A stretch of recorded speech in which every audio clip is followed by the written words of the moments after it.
नमस्कार, आप देख रहे हैं 5 की बात और मैं हूं नकबा। एक और एयरलाइन दिवालिया हो सकती है। गो फर्स्ट एयरलाइन दिवालिया हो सकती है। उसने 3 दिन यानी कि 3 मई, 4 मई और 5 मई के लिए अपने टिकट की बुकिंग बंद कर दी है। तेल कंपनियों के बकाये का भुगतान नहीं कर पाने के चलते एयरलाइंस ने यह फैसला किया है कि उसने दिवालेपन की अर्जी दे दी, फाइल कर दी है। साथ ही अगले 3 दिन तक इसकी सभी उड़ानें बंद रहेंगी। Go First cash and carry mode में अपनी फ्लाइट ऑपरेट करती है। कैश एंड कैरी मोड यानी कि उड़ान जो है, हर रोज एयरलाइंस को जितनी उड़ानें भरनी है उसके मुताबिक ईंधन के लिए पेमेंट करना पड़ता है और अब एयरलाइंस के पास कैश खत्म हो चुका है। वो तेल कंपनियों के बकाये का भुगतान नहीं कर पा रही है। तो ये हालत क्यों आई है? गो फर्स्ट जो है उसने अमेरिकी कंपनी पर इसका आरोप लगाया है। एक ग्राफिक के जरिए आपको दिखाते हैं कि ये जो समस्या है उसमें किस पर आरोप लगा रही है गो फर्स्ट। कैश समस्या के लिए अमेरिका की कंपनी को उसने जिम्मेदार ठहराया है। कंपनी इंजनों की ठीक से सप्लाई नहीं कर रही। प्रैट एंड विटनी से ऑर्डर के मुताबिक इंजन नहीं मिले। पर्याप्त इंजन न मिलने से संचालन खराब हुआ है। कंपनी के भेजे इंजनों के विफल होने से परेशानी बढ़ी है। कंपनी इंजनों की मरम्मत और पार्ट्स मुहैया कराने में नाकाम रही है। इंजन कंपनी से सहयोग न मिलने से 50% विमान खड़े हो गए हैं, यानी कि ग्राउंडेड हैं। और गो एयर ये कह रही है कि इसी वजह से उसे आर्थिक नुकसान हुआ है क्योंकि उसके 50% विमान जो हैं वो खड़े हो गए हैं। लेकिन भारत में एयरलाइन संकट में जाने वाली जो एयरलाइन संकट है उसको भुगतने वाली ये तीसरी एयरलाइन है और ये संकट जो है वो खत्म नहीं हो रहा है। 3 एयरलाइंस इसके पहले बर्बाद हो चुकी हैं। 2019 में जेट एयरवेज दिवालिया हो गई थी। उसके बाद विजय माल्या की किंगफिशर दिवालिया हुई। गो फर्स्ट दिवालिया होने की कगार पर तीसरी एयरलाइन है। तो इसलिए ये बड़ा सवाल है कि भारत में जो उड्डयन क्षेत्र है उस पर यह संकट कैसे खड़ा हुआ है, क्यों खड़ा हुआ है, आगे क्या होगा अब जब ये तीसरी कंपनी, एयरलाइन कंपनी दिवालिया होने के कगार पर है। दिल्ली एयरपोर्ट पर हमारे सहयोगी परिमल कुमार ने गो फर्स्ट से टिकट बुक कराने वाले कुछ यात्रियों से बात की है। यात्रियों की परेशानी कम नहीं हो रही और यहाँ पर काउंटर पे आप देख रहे हैं कि वो तमाम लोग हैं जिन्होंने गो फर्स्ट के साथ टिकट बुक करवाया था, लेकिन उनकी परेशानी यहाँ पर सीधे तौर पर नज़र आ रही होगी।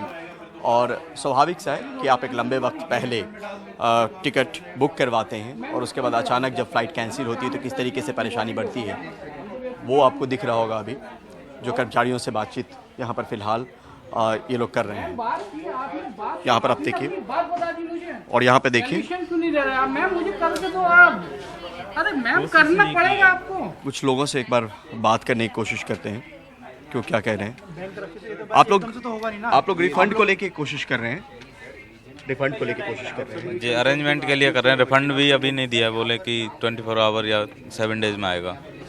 24 घंटे या 7 दिन में रिफंड आएगा। हाँ, और चाह रहे हैं कि किसी दूसरे जगह एकोमोडेट किया जाए, अरेंज करके दिया जाए, अर्जेंसी है थोड़ी। और कितने दिन पहले बुक करवाया था जो अचानक? ये 6-7 दिन पहले करवाया था।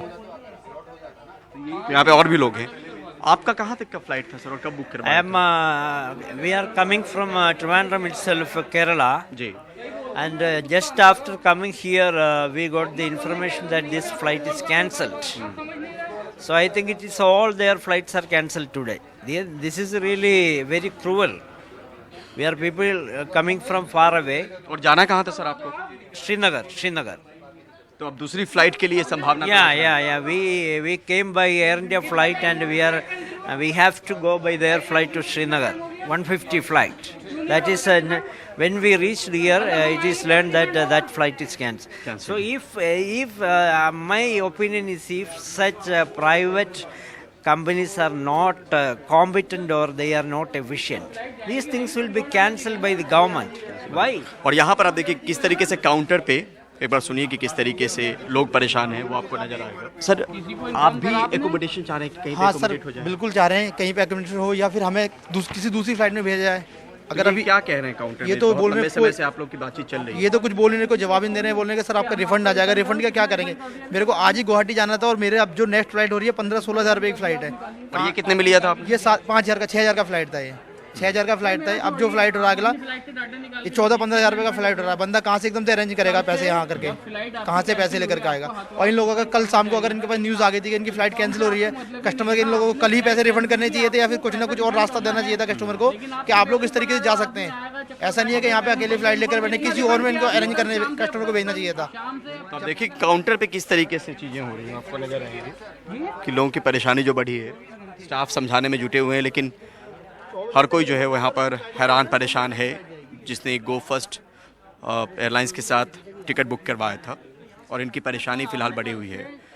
परेशानी तमाम वो पैसेंजर्स हैं जो परेशान हैं और इस बात को लेकर जुटे हुए हैं कि या तो रिफ़ंड मिल जाए या किसी दूसरे फ़्लाइट मैनेजमेंट किया जाए, लेकिन ऐसी कोई व्यवस्था फ़िलहाल इनके लिए नहीं है। नई दिल्ली से कैमरा पर्सन सुशील राठी के साथ परिमल कुमार, एनडीटीवी इंडिया। तो ये एक भारी संकट है, एयरलाइंस के लिए संकट तो है ही, लेकिन इसके साथ साथ परेशानी जो यात्रियों को हो रही है और पूरी जो ट्रैवल इंडस्ट्री है उसके लिए। हमारे साथ इस समय मौजूद हैं जितेंद्र भार्गव, जो पूर्व कार्यकारी निदेशक हैं एयर इंडिया के, परवेज दमानिया, पूर्व निदेशक Kingfisher, Subhash Goyal, chairman ICCA। Parvez Damania, ये दिवालियापन की कगार पर आने वाली तीसरी एयरलाइन है। इसके पहले हमने देखा है जेट एयरवेज और किंगफिशर, और अब जो कंपनी ने दिवालियापन के लिए अपील की है, वॉलंटरी इंसॉल्वेंसी प्रोसीडिंग्स का आवेदन दिया है, तो DGCA ने 24 घंटे में एयरलाइन से जवाब मांगा है। होता क्या है, किस तरह की सिचुएशन रही होगी कंपनी की जो ये, और इसके आगे अब क्या हो सकता है इसको बचाने की कोशिश? ये जो न्यूज है ये खाली गो फर्स्ट के लिए बुरी न्यूज नहीं है, ये पूरा एविएशन इंडस्ट्री के लिए बुरा न्यूज है। क्योंकि भार्गव साहब और मेरे सब दोस्त को मालूम है कि ये इंडस्ट्री इतनी अच्छी ग्रोथ पे थी। India was going so well, India was one of the largest purchasers of aircrafts in the world. और सडनली जब ऐसा कोई न्यूज आता है या ऐसा कोई चीज होता है तो उससे पूरे एविएशन इंडस्ट्री और पूरा पे इफेक्ट पड़ता है। That reflects badly on the country as well. ये होना नहीं चाहिए था, इनका प्लानिंग पहले से बराबर होना चाहिए था। अभी ये पूरा किस्सा ऐसा बोल रहे हैं कि भाई this is due to lack of supply of Pratt and Whitney engines. ये इंजिन्स का प्लानिंग बहुत पहले से चलता है। आपको 2 साल, 1.5 साल, 3 साल पहले मालूम रहता है इंजन कब आपको लगेगा, क्या सिचुएशन होने वाला, क्या रिक्वायरमेंट हो, इंजन कितने आवर्स चलने वाला। तो अगर ये बोल रहे कि खाली इंजन के वजह से हुआ, देखिए प्रैट एंड विटनी भी बहुत बड़ी कंपनी और जो एयरक्राफ्ट गोयर वापस रहे यूज कर रहे, इंडिगो भी सेम कर रहे, विस्टारा भी सेम यूज कर रहे, एयर एशिया भी सेम यूज कर रहे, इंडियन एयरलाइंस भी same. It's a very good aircraft and one of the best and the best performing aircraft in the world. अभी ये क्या हुआ है, मुझे तो ऐसा लग रहा है, आई थिंक कि one has to look at were there management issues, because मुझे ऐसा लगता है कि there were a lot of management issues. देखिए अभी आपके चैनल ने दिखाया poor passengers at the airport, जिसने 5,000 में टिकट खरीदी, इसकी 8 फ्लाइट है, वो भी 15-16 हजार में कैसे टिकट खरीदेगा, कहां से खरीदेगा? कोई लोग जो दिल्ली से मुंबई से दिल्ली गए, दिल्ली से श्रीनगर को गए, he will be stranded in Delhi. This is very unfair and not done. Even if they are going to refund, they should refund immediately at the airport, so at least passengers can make some arrangements home. और दूसरी एक बात है कि लगभग 5,000 लोग काम कर रहे हैं कंपनी में। अभी 5,000 में से जो पायलट्स है, जो टेक्निकली क्वालिफाइड पीपल है, सीनियर को पायलट, उनको तो जॉब मिल जाएगा, लेकिन जो ग्राउंड स्टाफ है, so many of the air hostess, so many of the ticketing staff, वो किधर जाएंगे? Already I have spoken to lot of people, मुझे बहुत सारे लोगों से कॉल आए, दे आर वेरी डेस्परेट। उनको कुछ नहीं मालूम है क्या होने वाला है कल, उनको कोई इंफॉर्मेशन नहीं है। तो बेचारे जो पैसेंजर लोग जाके काउंटर पे बुमाबुम करेंगे, वो काउंटर वाले बेचारे लड़के तो क्या जवाब देंगे? They have no information, they don't know what to answer to. और मुझे लग रहा है अभी ये लोग बोल रहे हैं कि इट्स क्लोज फॉर 2-3 days, लेकिन हमको सबको मालूम है एक बार एयरलाइन बंद हो जाती है तो उसको रिवाइव करना, स्टार्ट करना is not an easy task. It's a very very uphill task. I hope के चालू हो, आई होप रिवाइव हो, I hope the industry comes back to normal, लेकिन I think the chances are very very bleak. Let us see how it goes. They've said 2-3 days. Let us wait and watch. जी, मुश्किल है। आप कह रहे हैं कि ये अगर एक दफा ऐसा हो जाता है एयरलाइंस के साथ तो उसको रिवाइव करना एक मुश्किल भी है, लेकिन उम्मीद करें कि ये सब कुछ ठीक होगा, क्योंकि ये न सिर्फ एविएशन सेक्टर के लिए बल्कि वो एक तो जो पैसेंजर्स की मुश्किल है, वो जो पूरा स्टाफ है एयरलाइन का उसके लिए, पायलट्स की आपने बात की, उनको नौकरियां मिल सकती है, लेकिन फिर भी जो नौकरियां जाएंगी हजारों, वो एक बहुत बड़ा बोझ भी क्रिएट करता है मार्केट पे। जितेंद्र भार्गव, एक बड़ी समस्या यहाँ पे और खड़ी हो सकती है। एयरलाइन सेक्टर जो है, एविएशन सेक्टर जो है, उसके लिए बुरी खबर है, एक सेटबैक है बड़ा। इतने बड़े पैमाने पर लोगों की नौकरियां भी जाती हैं तो वो एक बहुत बड़ा आर्थिक बोझ भी पड़ता है। देखिए, बात सही है, और जैसे परवेज दमानिया जी ने बताया कि कभी जब भी कोई एक एयरलाइन कोलैप्स होती है या अपनी फ्लाइट सस्पेंड करती है तो ये एक बुरी खबर होती है एविएशन सेक्टर के लिए। जैसे कि पैसेंजर्स जब इम्पैक्ट होते हैं, क्योंकि गो फर्स्ट के 6.9% मार्केट शेयर था। हमारे देश में लगभग 4,20,000 25,000 पैसेंजर रोज ट्रैवल करते हैं, जो कि 6.9 को किया जाए 30,000 पैसेंजर गो फर्स्ट ऑपरेट फ्लाई करती थी। अब ये सडनली 30,000 पैसेंजर्स की समस्या आ गई कि अब हम कैसे जाएंगे। दूसरी एयरलाइन 90% ऑक्यूपेंसी फैक्टर पे ऑपरेट कर रही है, वो एकोमोडेट नहीं कर सकती, फेयर्स बड़े हाई होते हैं। तो ये सबसे प्रॉब्लम जो आ रही है, एक तो पैसेंजर्स को है ही है, दूसरी एयरलाइंस की जो छवि होती है दुनिया के अंदर में, क्योंकि हमारी एविएशन इंडस्ट्री पिछले कुछ महीनों में बहुत बेहतरीन तरीके से चल रही है, एक्सपैंड कर रही है। हम कोविड लेवल के पैसेंजर्स को बहुत पहले छोड़ चुके हैं, 4,40,000 पैसेंजर रोज ट्रैवल कर रहे हैं। तो ये सब एक अच्छी खबर। हाई लोड फैक्टर्स, अच्छे फेयर, एयरलाइन की प्रॉफिटेबिलिटी या लॉसेस कम हो गए, ये सब चल रही है। ऑयल प्राइसेस डिक्लाइन के ऊपर है, सब है। लेकिन आपने शुरू में इंट्रोडक्टरी रिमार्क्स में बताया कि किंगफिशर और जेट एयरवेज, उनका बंद होना एक दूसरे कारण था। जब ये गो फर्स्ट की जो बात है और उन्होंने जो पब्लिक डोमेन में इंफॉर्मेशन डाली कि हमारे आधे से ज्यादा हवाई जहाज ग्राउंड हो गए हैं क्योंकि प्रैट एंड विटनी ने हमको इंजन नहीं दिए, सर्विस नहीं कर पा रहे, और उन्होंने आंकड़े ये दिए हैं कि दिसंबर 2019 के अंदर में 7% उनके विमान ग्राउंड पे थे, जो कि दिसंबर 2022 में 50% हो गए। इतनी बड़ी समस्या अगर इतने लंबे दौर की चलती है तो मेरा ये क्वेश्चन आता है कि क्या जानकारी सरकार के पास में थी? क्योंकि आज से 6 महीने पहले गो फर्स्ट का 9% मार्केट शेयर था, जो कि मार्च में गिर के 6.9% हो। जब 2.1% का फॉल हुआ तो क्या डीजीसी को ख्याल नहीं आया कि गो फर्स्ट में कुछ समस्या सिमर कर रही है? अगर वो समस्या है तो क्या है? क्योंकि एक ना एक दिन ये तो होना ही था। एक साइड में ये, दूसरा डीजीसी को ये भी जानकारी है कि एम्प्लॉइज को सैलरी टाइम पे नहीं दी जा रही थी, वेंडर्स को पेमेंट नहीं दी जा रही थी। जैसे कि प्रैट एंड विटनी की एक स्टेटमेंट आई है, 24 घंटे लेट आई है लेकिन आई है, उन्होंने कहा है कि जो पूरी जानकारी जो वो फर्स्ट दी है वो सही नहीं है, कुछ समस्याएं हैं, कुछ पेमेंट की प्रॉब्लम्स है उनके साथ में, ये कारण है। अब पूरी बात ये होगी कि अगर हमारी सिविल एविएशन मिनिस्ट्री पूरी जानकारी ले कि अगर कोई गलत है तो एक्सटेंड तक गलत है, क्योंकि इसका सीधा का सीधा प्रभाव पड़ रहा है हमारी एयरलाइन इंडस्ट्री की इमेज के ऊपर में। मेरा तो ये मानना है कि DGCA should have been a little more proactive.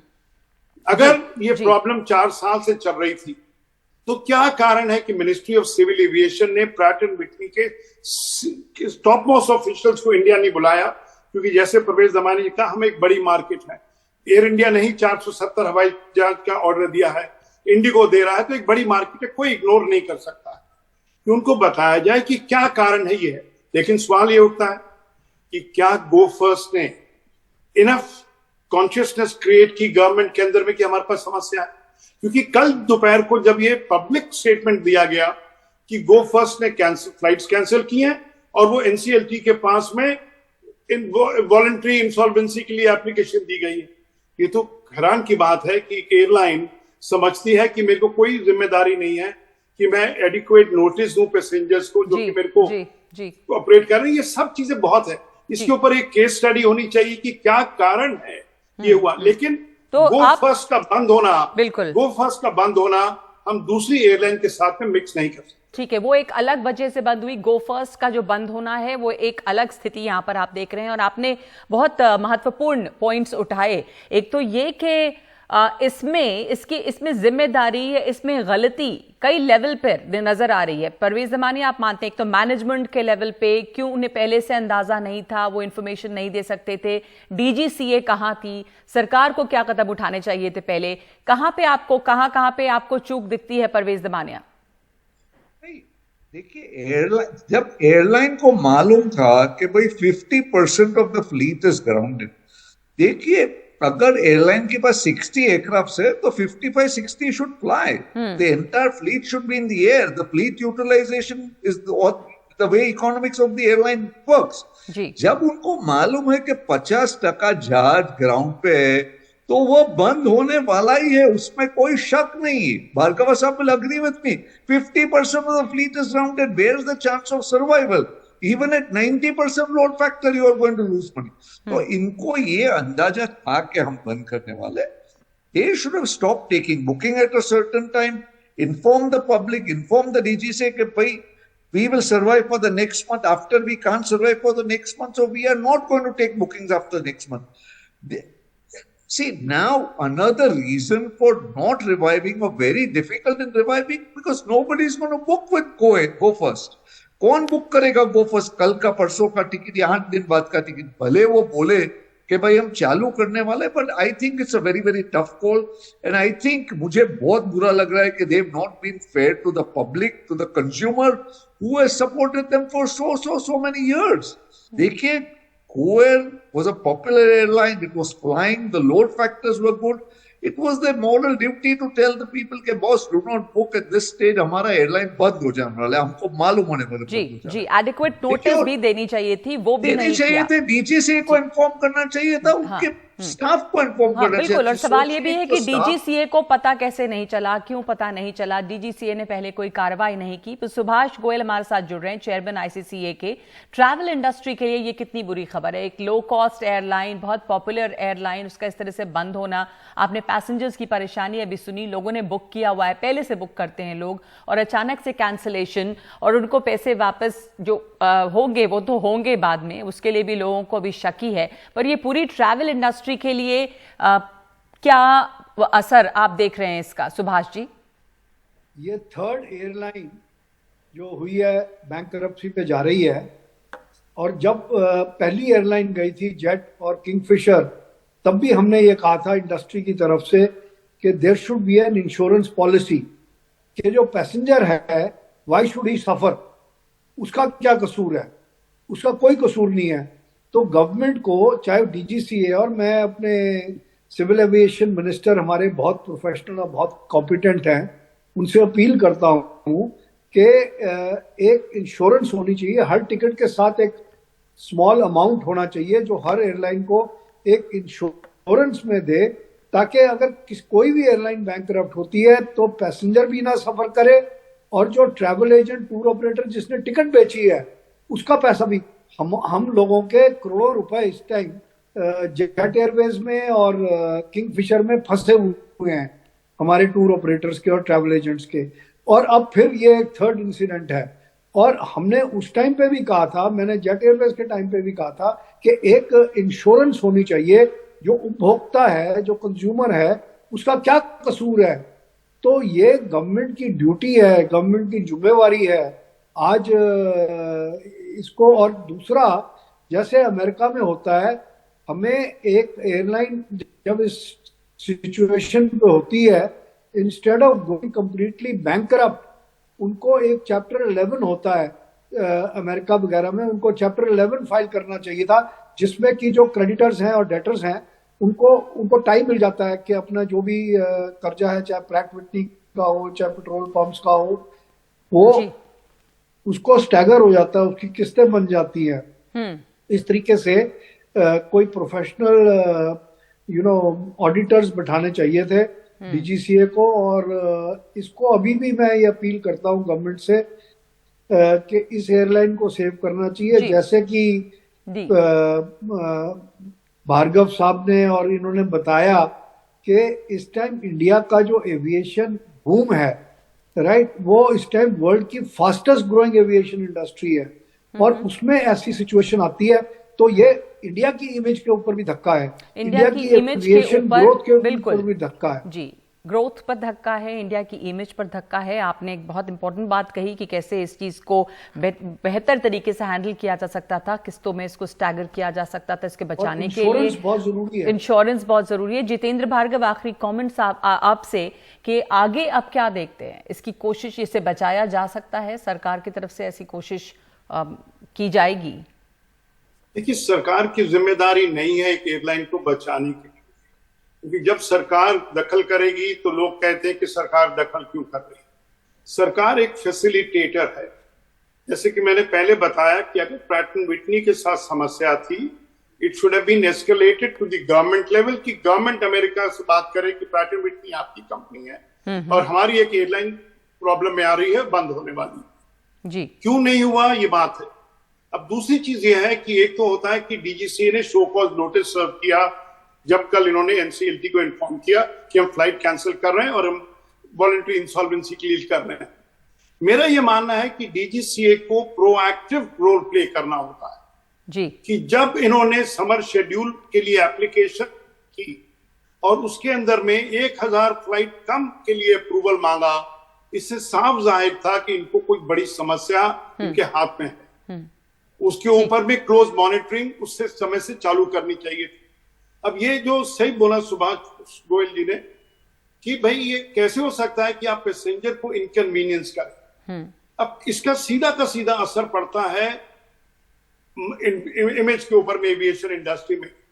Fastest growing aviation market, हम लोग तारीफ कर रहे हैं कि देखिए हमारी इंडस्ट्री कितनी बड़ी जा रही है, हम लोग हमारे प्लेन्स दुनिया में जा रहे हैं। बहुत समय था कि फॉरेन कैरियर्स डोमिनेट कर रहे थे इंडियन मार्केट को, अब इंडियन कैरियर तैयार हो रहे हैं। तो ये पूरा का पूरा जो घटना हुई है ये बहुत ही दुर्भाग्यपूर्ण है। बिल्कुल मेरा ये मानना पर्टिकुलरली है कि मेरे को तो याद आता है JRD टाटा का एक कोटेशन था कि ये जरूरी नहीं है कि हमारे पास बहुत सारी एयरलाइंस हो, लेकिन जो जरूरी वो ये बात है कि जितनी भी एयरलाइन हो वो फाइनेंशियली स्ट्रांग एयरलाइन हो। तो ये भी एक बहुत बड़ी वल्नरेबिलिटी होती है, वो बंद हो जाती है, ये चीजें नहीं होनी चाहिए। जिस तरह से ये लो कॉस्ट एयरलाइंस की समस्या आई है और ये बात पर इशारा करती है कि इसकी मजबूती जो है वो जरूरी है, बहुत ज्यादा एयरलाइंस हो ये नहीं, ये भी एक सीख है। धन्यवाद आप तीनों का हमारे साथ इसमें शामिल होने के लिए। कई स्तर पे यहाँ पर चूक नजर आती है। ये जरूर है कि सरकार की ये जिम्मेदारी नहीं है कि प्राइवेट एयरलाइंस को बचाएं, लेकिन अगर इसे बचाया जाता है, बचाने की कोशिश होती है तो एयरलाइन इंडस्ट्री के लिए ये बहुत अच्छा होगा। उसकी छवि को काफ़ी नुकसान पहुंचता है, भारत की छवि पे भी नुकसान पहुंचता है और कई तरह पे मैनेजमेंट के स्तर पे भी यहाँ पे चूक नजर आती है। एक ब्रेक लेंगे हम 5 की बात में और आगे बात राजनीति की। शरद पवार से अपना फैसला बदलने का दबाव बनाने में जुटे हैं एनसीपी के नेता।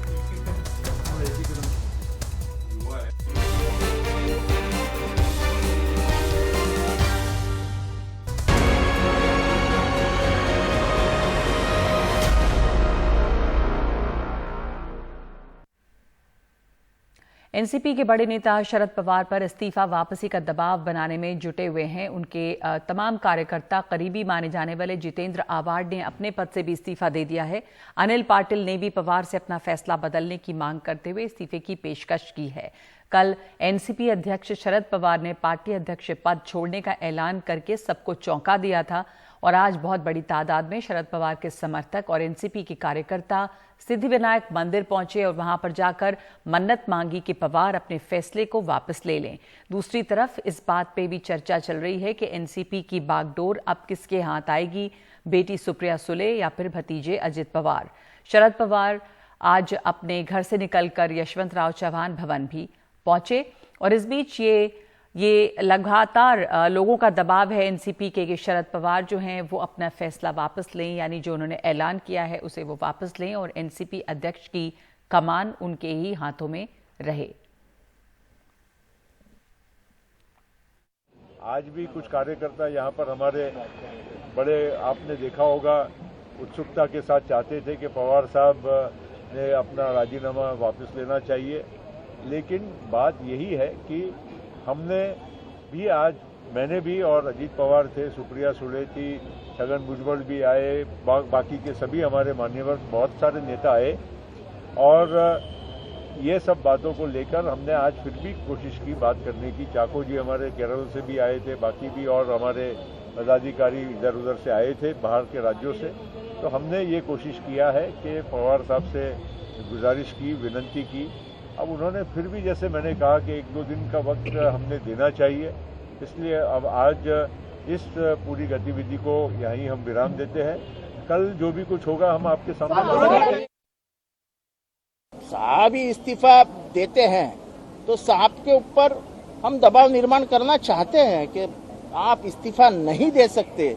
जब भारत की राजनीति इतनी गरमाई हुई है, पूरे भारत के संविधान को जब धोखा पहुंच रहा है, तो साहब नहीं जा सकते। तो साहब ने जो कमेटी सुझाई थी उसमें आपका भी नाम का जिक्र है। ऐसे में क्या आपके पास कोई सुझाव है कि क्या किया देखो, मुझे कोई सुझाव ना तो मैं सुनूंगा ना मुझे कोई दे सकता है। मेरे जो इधर है वो इधर है। नहीं, आप कोई सुझाव देना चाहते हैं अध्यक्ष को? मैं कोई सुझाव नहीं दूंगा। मेरा सुझाव एक ही है, पवार साहब रहने चाहिए। एनसीपी नेता छगन भुजबल का कहना है कि सुप्रिया सुले को राष्ट्रीय अध्यक्ष बनाया जाए और महाराष्ट्र की जिम्मेदारी अजित पवार को दी जाए। This is my personal opinion that already the division is made that Ajit Dada now he is looking after Vidhan Sabha and Maharashtra state.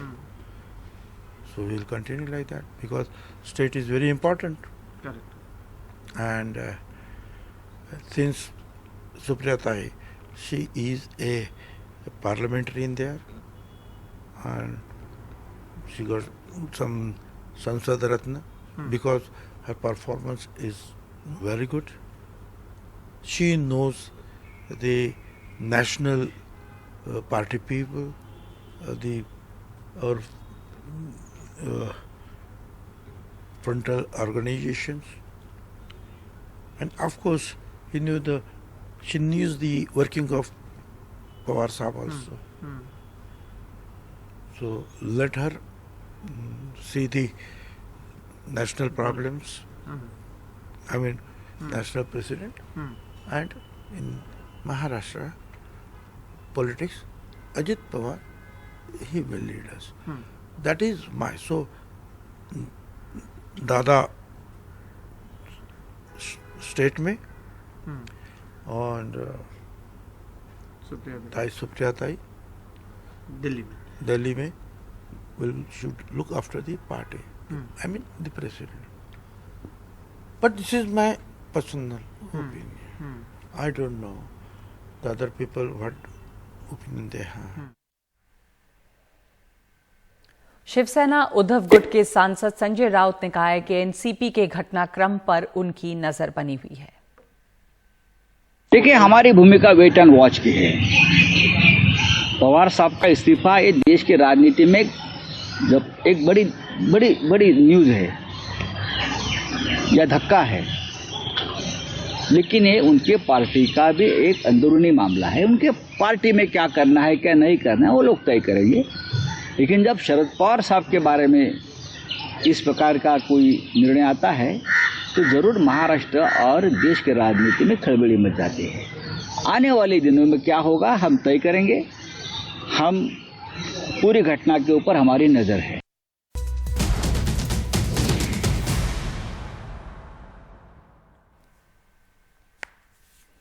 Karnataka विधानसभा के लिए मतदान में अब सिर्फ 7 दिन बाकी हैं और सभी पार्टियों का प्रचार पूरे जोर शोर से यहां पर हो रहा है।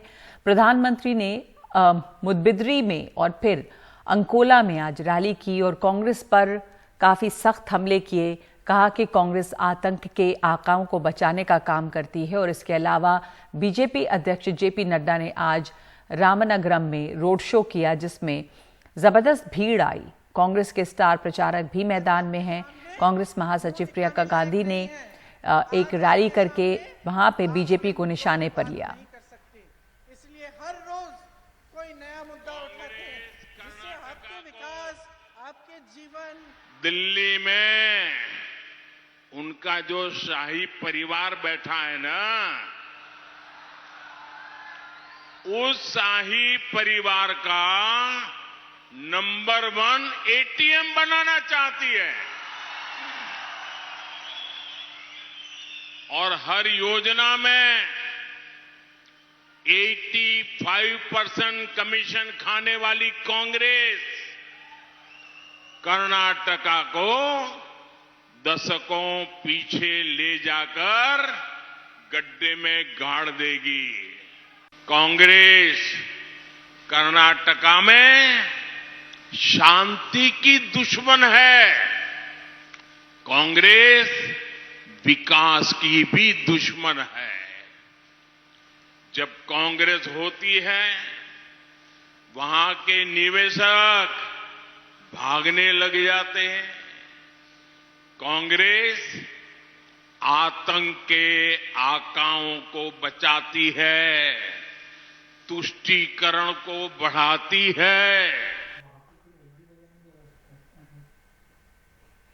प्रधानमंत्री नरेंद्र मोदी ने कल शाम कलबुर्गी में भी रोड शो किया और इससे पहले वहां पर बच्चों के साथ कुछ वक्त बिताया। बच्चों के साथ प्रधानमंत्री की बातचीत, उनका इंटरैक्शन, इसका वीडियो सोशल मीडिया पर काफी छाया हुआ है।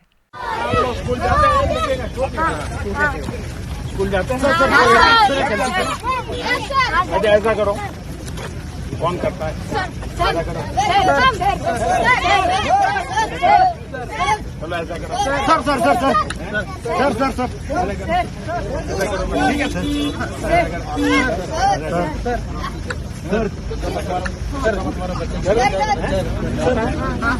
ऐसा करो,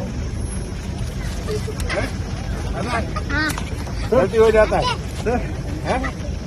चलिए पढ़ाई करोगे, अरे तुम क्या पढ़ के क्या बनोगे, क्या बनना है, पढ़ोगे, पढ़ के क्या बनना है, कुछ बनना नहीं है। तुम्हें क्या बनना है, पुलिस, वाह।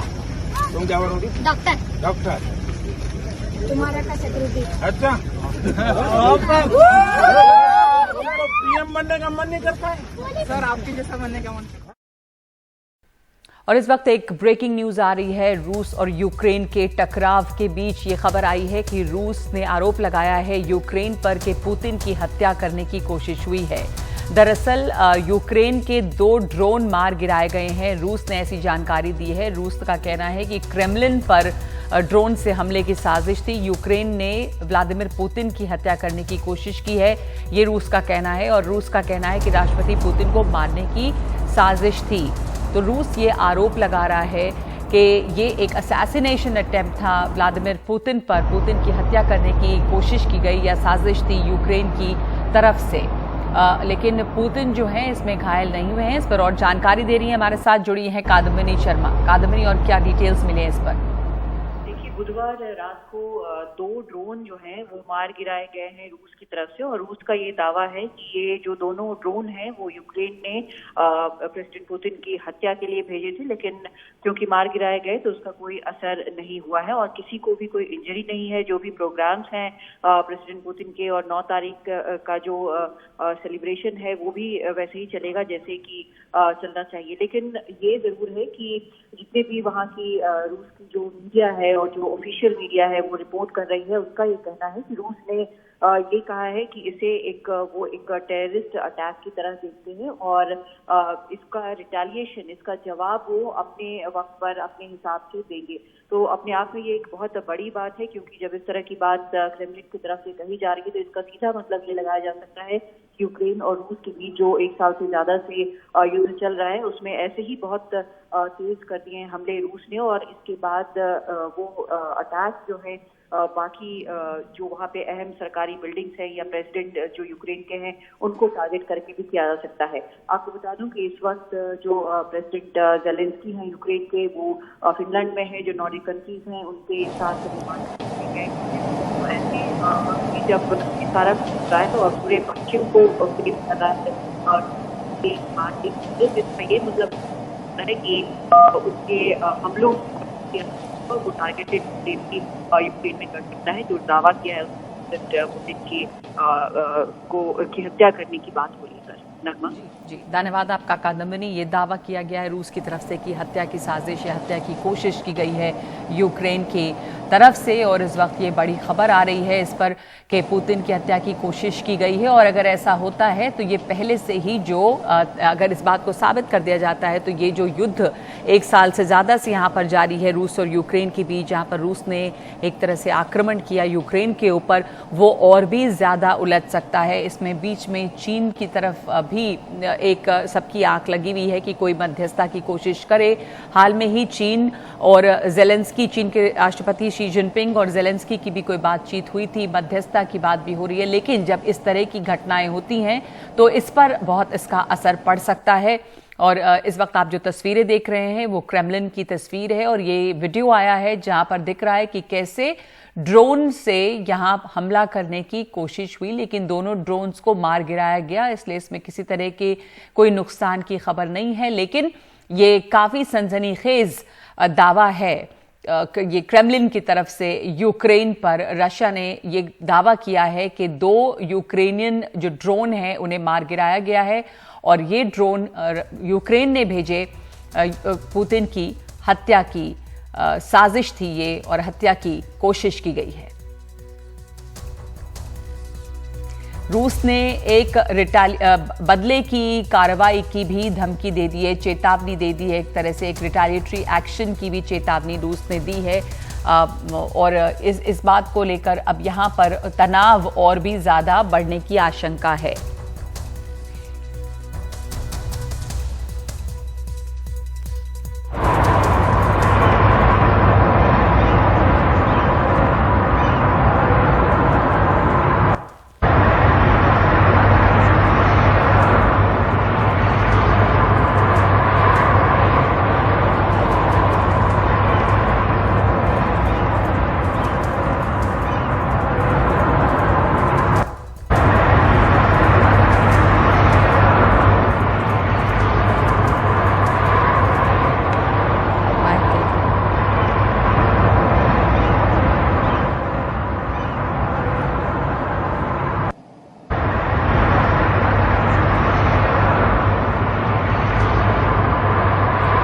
ये आप तस्वीर देख रहे हैं, ये जो तस्वीर आप देख रहे हैं क्रेमलिन की, जहां पर ड्रोन से हमला की आरोप लगाया है रूस ने, लेकिन इन दोनों ड्रोन को, यूक्रेनियन ड्रोन को मार गिराया गया है, और इसलिए यहाँ किसी तरह की कोई नुकसान की खबर नहीं है। लेकिन यूक्रेन ने हत्या की कोशिश की है पुतिन की, ऐसा रूस का कहना है। तो रूस ने ये सनसनीखेज दावा किया है कि ये यूक्रेन की साजिश है कि रूस के राष्ट्रपति व्लादिमीर पुतिन की हत्या की जाए, पर इन दोनों ड्रोनों को मार गिराया गया है, और साथ साथ रूस ने बदले की कार्रवाई की धमकी भी दे डाली है।